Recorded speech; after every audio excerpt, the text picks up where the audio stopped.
বায়ু দূষণ রাতারাতি ঠিক হবে না।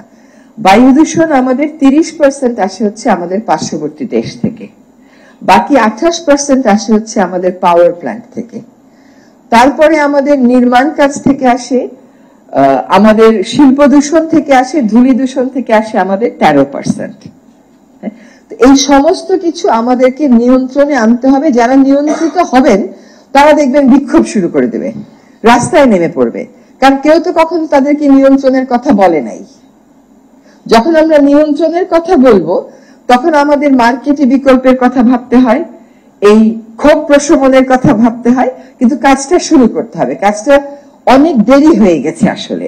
এখন পাশের দেশ থেকে 30% আসে বলে আমার দেশের 30% আমি কন্ট্রোল করতে পারবো না, এটা কোনো কথা হলো না।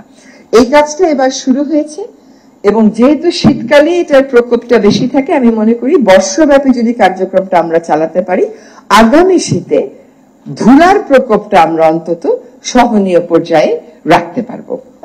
সকল সংস্থার সমন্বয়ে এবং বায়ু দূষণ নিয়ে কাজ করেন এমন বিশেষজ্ঞ বায়ু দূষণ কর্মীদের সমন্বয়ে এই টাস্ক ফোর্স করেছি, যারা এখন থেকে আগামী শনিবার দিন থেকে তারা রাস্তায় নেমে যাবেন কাজগুলো করতে।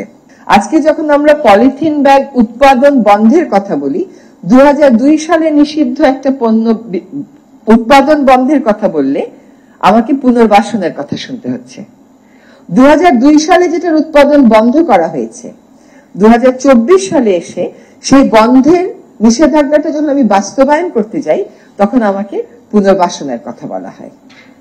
তাহলে এই যে অনেক উইকনেস ইন আওয়ার গভর্নেন্স এবং আমাদের যে গভর্নেন্সের সংযোগ নাই, এই সংযোগগুলো, উইকনেস গুলো কাটানোর প্রক্রিয়াটা শুরু হয়ে গেছে। একটু সময় লেগে যাবে, কিন্তু আমি মনে করি যে জলবায়ু পরিবর্তনে ইন্টারন্যাশনাল নেগোসিয়েশনে যাওয়ার আগে আমরা বাংলাদেশে যদি আমাদের পলিটিক্সটা ঠিক করতাম, তারপরে গিয়ে সায়েন্স অ্যান্ড টেকনোলজি অ্যান্ড ফিন্যান্সের কথা বলতাম, that would have been better. কিন্তু এখন মানে এইবারও যে আমার অভিজ্ঞতা হয়েছে, এবার তো স্টেট ডেলিগেশন হিসাবে গেলাম, যে আমরা আসলে আগে ওই একটা ছকের মধ্যে পড়ে গেছি। ওখান থেকে যে আমরা পলিটিক্যাল লিডারশিপ দিয়ে এটাকে বের করে আনবো বা আমাদের মতন করে আরো বেশি ফোর্স অ্যাড করবো। ধরেন আগামী 4 বছর যদি আমরা মনে করি যে দাতা দেশগুলোর ক্ষেত্রে জলবায়ু পরিবর্তন নিয়ে এক ধরনের শৈথিল্য থাকবে, তাহলে আমরা বরং নিজের দেশে আমাদের প্রস্তুতিটা চূড়ান্ত করি। কথা সত্য যে জলবায়ু পরিবর্তনের জন্য আপনার দায় নেই, একথা সত্য যে জলবায়ু পরিবর্তনে আপনার কন্ট্রিবিউশন খুব কম, কিন্তু এই কথা সত্য যে আপনার পাওয়ার প্ল্যান্ট গুলোর কারণেই আপনার দেশের মানুষের এই বায়ু দূষণ হচ্ছে 28%। তাহলে সেটা তো আপনাকে অ্যাড্রেস করতে হবে। এই পাওয়ার প্ল্যান্ট গুলো থেকে যে 28% দূষণ আসে, এই দূষণটাকে তো নিয়ন্ত্রণ করতে হবে। তাহলে আপনি কোন ধরনের পাওয়ার প্ল্যান্টে যাবেন যেটা দূষণ কমাবে, সে চিন্তাটাও আপনাকেই করতে হবে। এখন আমি বিশ্বে দায়ী না, কিন্তু আমার নিজের দেশ এনভায়রনমেন্টাল পারফরমেন্স ইন্ডেক্সে প্রতি বছর 180টা দেশের মধ্যে 180টাই হয়, বা 179 নম্বর হয়, বা 175 নম্বর হয়। তো আমার এই পারফরমেন্স যদি আমি ইমপ্রুভ না করি, তাহলে আমি বিদেশ থেকে টাকা আনলেই আমার অভিযোজন হয়ে যাবে, তা তো হবে না।